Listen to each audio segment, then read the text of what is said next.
Hi అండి, శ్రీవారి మెచ్చిన వంటకి స్వాగతం. నవరాత్రుల పిండి వంటల సిరీస్లో మనం చక్కెర పొంగలి, 3 రకాల పులిహోరలు, బూర్లు చూసాం కదండి. చూడని వారు మా ఛానల్ సబ్స్క్రైబ్ చేసుకుని చూస్తారని ఆశిస్తున్నాను.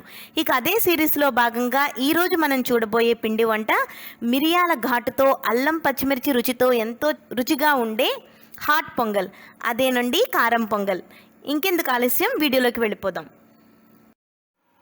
కారం పొంగలికి కావలసిన వస్తువులు: ఒక గ్లాస్ బియ్యం, అర గ్లాస్ పెసరపప్పు, 3 స్పూన్లు జీడిపప్పు, 3 పచ్చిమిరపకాయలు, కొద్దిగా అల్లం ముక్కలు, రుచికి సరిపడినంత ఉప్పు, 1 స్పూన్ మిరియాలు, కరివేపాకు, 1 స్పూన్ జీలకర్ర, 3 స్పూన్లు నెయ్యి, కొద్దిగా ఇంగువ.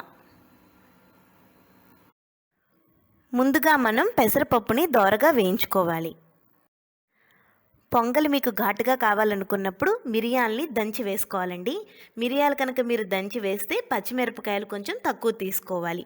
అప్పుడు మీకు ఘాటు కరెక్ట్గా సరిపోతుంది.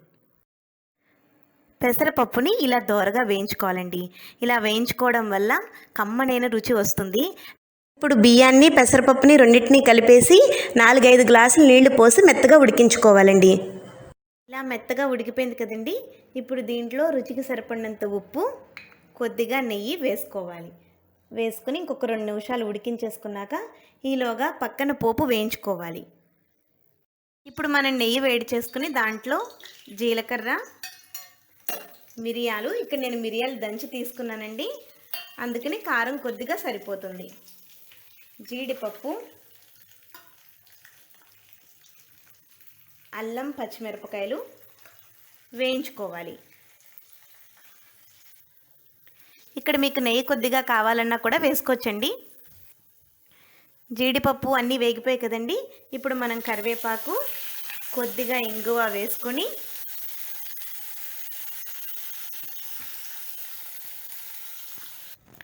పోపు వేగిపోయింది కదండి. ఇప్పుడు దీని అంతటిని అన్నంలో వేసుకుని ఒక 2 నిమిషాలు ఉడికించేసుకుంటే రెడీ అయిపోయింది.